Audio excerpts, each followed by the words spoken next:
YouTube viewers. Today I got a somewhat long one for you. I tried to speed it up as much as possible, but there's a lot of information going on having to do with these cards. So today what we're looking at is we're looking at this front card cage. And what I want to do is I want to get these cards out and cleaned so I can clean the card cage behind them and everything. But I want to get the cards out. They're going to stay out because I'm going to turn the machine on to check the power supply, making sure there's no shorts and stuff, and then put them back in later on. But right now, the cards are going to come out, and we're going to clean them. And there's a lot of information in here I think you guys might enjoy. So, without further ado, let's go. The front card cage consists of 3 sections. The first one is the tape deck section, which has 8 slots for cards that control the tape deck itself. The next section is the master section. It has 4 slots, and these are cards that are controlling data and everything throughout the entire machine, hence the master section. And the last part of it is the audio control section, which has 7 slots. However, there's only 4 cards in this particular machine. Some of those slots are not used in this one. For example, there's a slot for a floppy drive, and at the very end itself, you could actually fit the floppy drive controller itself. Okay, so let's get started cleaning this stuff. But first off, I actually have done 3 of these cards off camera, and I don't think they were in a previous video, but here's the 3 cards: spooling motor drive, capstan control unit, and the capstan interface. Okay, before we start, let's do one more thing. Let's go over the numbering of these actual circuit boards. So let's use the spooling motor drive card, which is the first one we're going to do here, as an example.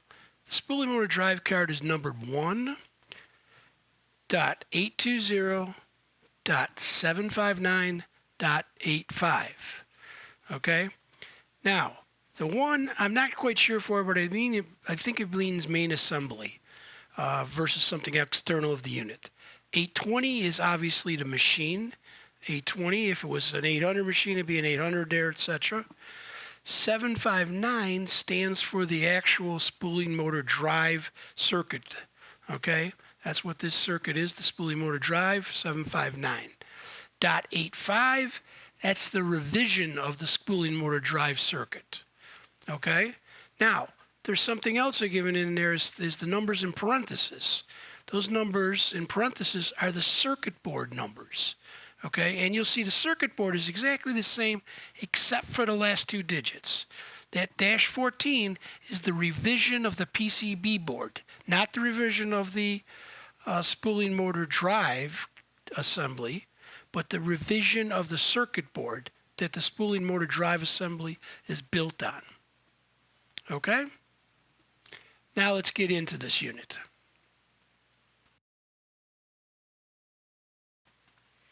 Okay, this is going to get repetitive, so I promise I'll speed it up for the remainder of the cards. But let's first take a look what I'm going to do.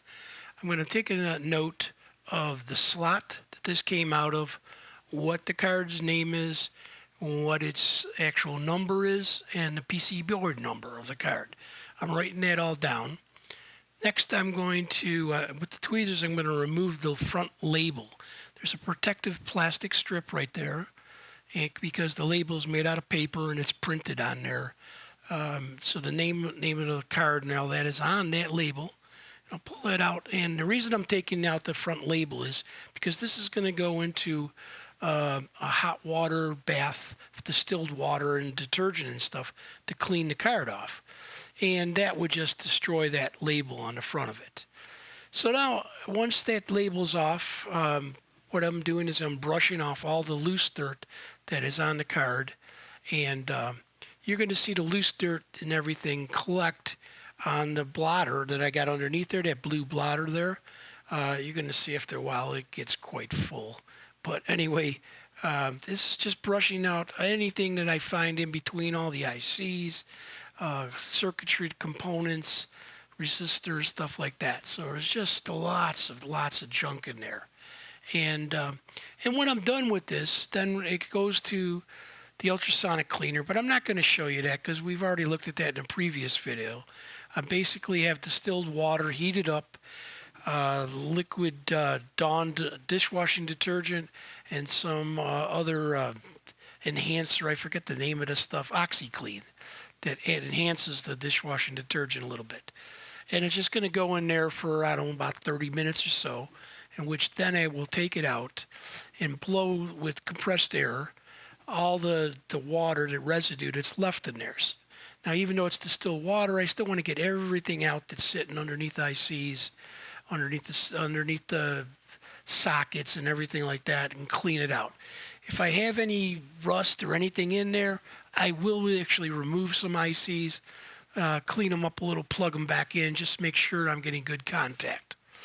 And I'm going to do that to every one of these cards. So you could watch this happen, but I'm going to speed it up for you.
All right, I'm going to slow this down back to normal speed again because this unit's a little important here. This is the MP unit master, MCH.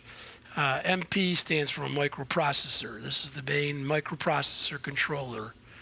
Okay, that controls to all, talks to all the other peripherals in there.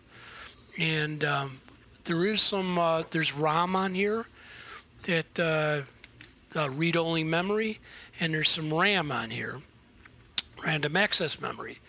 The RAM is held, when the unit's off, held by the lithium battery that is on there. That's that little green square you see up near the top of the right-hand corner of the card. So that lithium battery is going to have to be changed because it's obviously dead now. And that holds the information from the microprocessor into RAM and holds it there. Now on the back you can see there's also a card that basically, it's an insulator, okay, number one. And number two, it actually has the diagram of the jumpers that are on this card here and how you can actually configure this card. The jumpers tell it what to do and what it addresses and stuff like that. So there's a bunch of them that you actually have in place. And so just in case anybody changes it or moves anything, these jumpers have to stay there in that correct place like that. So I have to clean this all off. There is some labels that I don't want to lose. Okay, so I'm going to be trying to be careful about them and making some notes just in case some of these labels come off when it goes into the ultrasonic cleaner. But for the most part, you can see this is densely populated, and so there's lots and lots of dirt stuck down in there that I'm brushing off at this point. And then the next step we're going to do is we're going to take off that back insulator so we can get access to the back side of this card, not just the front, because we actually need to get to the solder joints to unsolder that battery. That battery is soldered in. It's a 3.6 volt lithium battery that's soldered into the circuit. So we're going to, I think you can see in a second here, I mean there's a lot of dirt, so it's taking a little longer than I planned on it doing. But getting all this dirt out of there is essential before doing anything.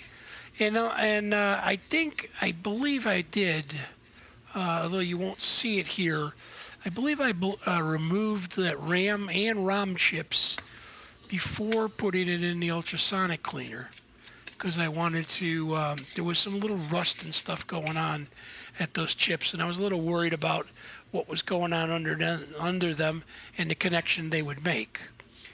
So now you'll see I'm going to remove that that little insulator card.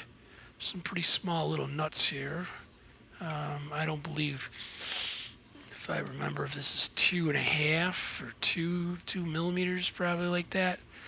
But I got to get this little card out of the way so we can gain access to the solder points, which are underneath there, obviously, and allow me to unsolder that that battery. All right, so let's take the card off. Make sure we lose the little screws that are going to fall out, the washers. There's just a lot of little. They love to put washers everywhere when they do these things. So there's the little insulator card, just dirty. That little piece of orange that you see there is just a piece of foam that it goes behind where the battery's at, just so that the battery doesn't touch anything. Make sure it insulates it and everything like that from that point. So here I am, I'm marking it down, making some notes about the stickers, the cards, stuff like that are going on this thing. Again, I don't want to, if any of this gets washed away, I just want to know what's going on with these various little parts on this card. This is a very important card, so I got to pay close attention to cleaning it and not making a mess cleaning it or not destroying any of this, because this is sensitive electronics here at this point. Those ROM which have instructions in there, I am not going to be able to replace them. They're no longer available, and so we do not want to damage those ROM ICs at all. Still more dirt, you can see. I've already cleaned that blotter. You can see it's a new blotter at this point, but there's still a lot of dirt coming off of this thing, even at this point going on. Yeah, I wanted to look at that battery real closely because there's a lot of rust there, which I thought could have been leakage, but it's really not leakage. It's just rust. Obviously, moisture and water was on there, and so the terminals rusted. But just in case, we're going to remove the battery and clean the actual PCB directly under the battery and around the surrounding areas, because right now I see rust, but it could, if a battery leaks, it could be electrolytic that gets all over the place there, like an acid, and it eats traces up. I've repaired hundreds of units where one of these type of batteries failed and started leaking all over and destroyed traces on the board. Luckily, that is not the case here. This thing is just, it's just rust is all I'm seeing. It's not actually any battery acid causing any damage or nothing like that. So I'm just unsoldering. I think there's 3 terminals that hold the battery on, and I'm cleaning out the 3 terminals so I can lift this battery out of this thing. Yeah, we're just about there. Probably, I don't want to damage the board, so I'm very careful about this, because like I said, this is a very important board, and you really don't want to do any damage to anything like that. So we're going to just pry a little bit, at the same time apply some heat to the terminal, and there it goes. It's snapped up, and we should be able to wiggle this battery out of the circuit right now.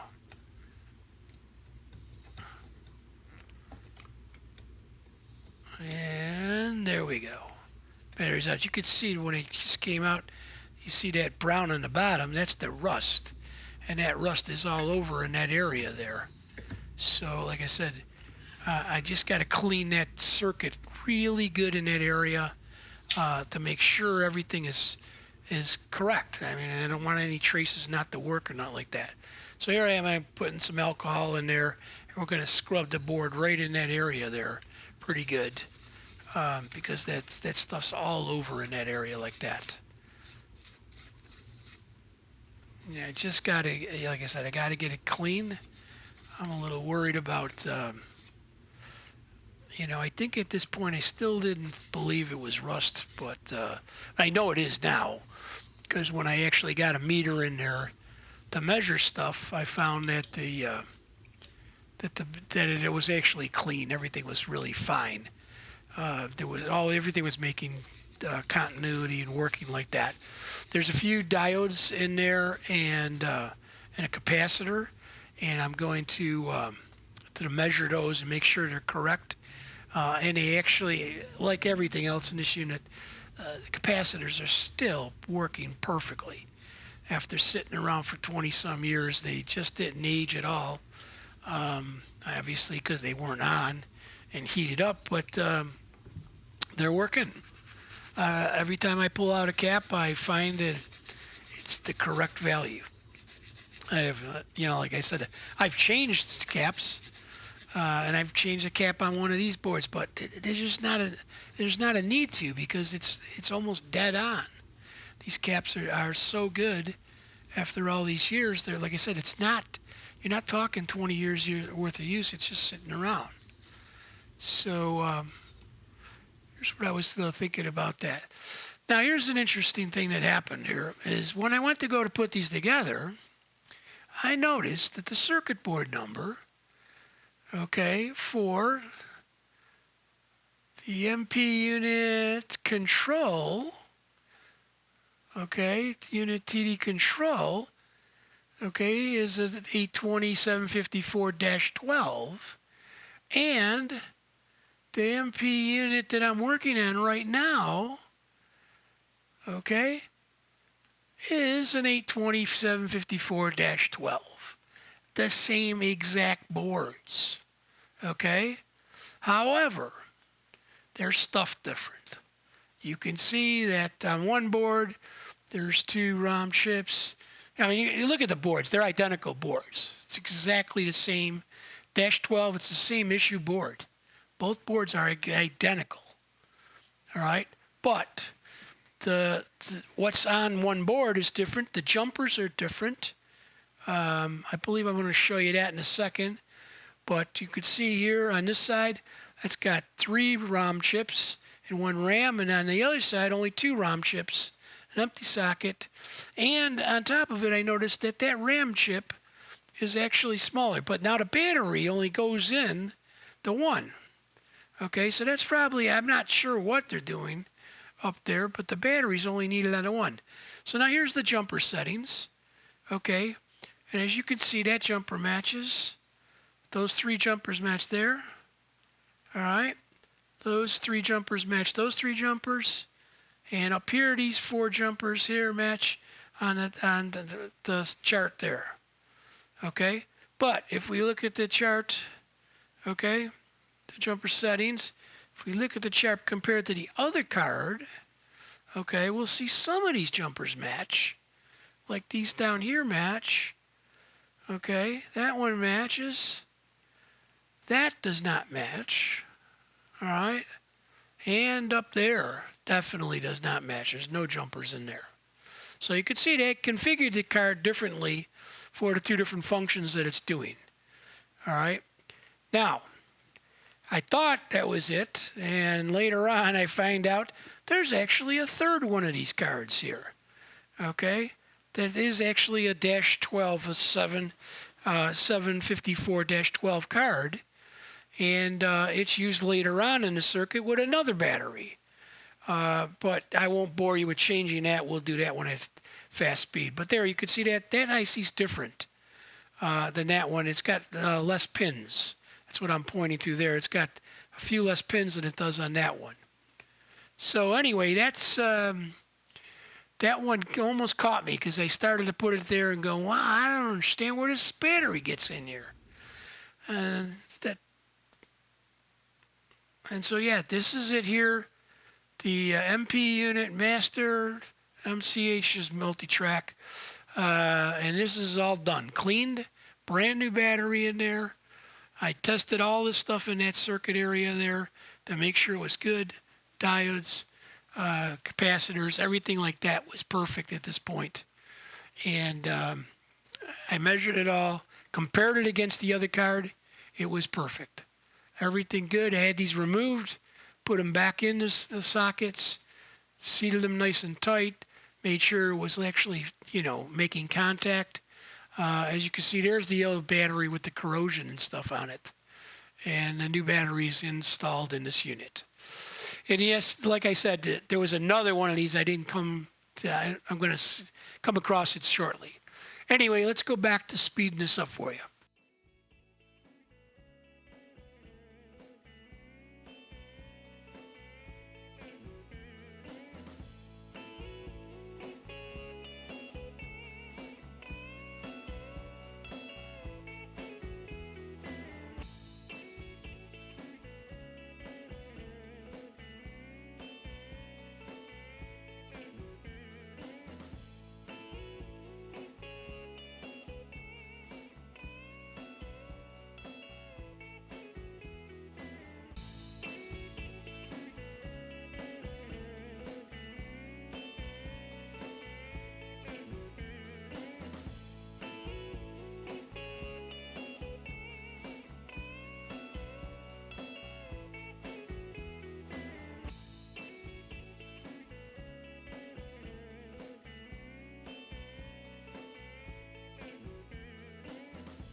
Well, I know that was quite long, quite repetitive, and quite dirty, actually. So hopefully now everything is nice and clean. The cards are clean. They got new batteries. I'm really hoping that we haven't lost any information on those ROM chips. Hopefully the programs and stuff are still in there. We won't know until we get this all on and running. But again, thank you for watching the video. Please thumbs up if you enjoyed it. Subscribe if you haven't subscribed. Hit the bell and I'll notify you about future videos. Thank you very much, and we'll see you soon.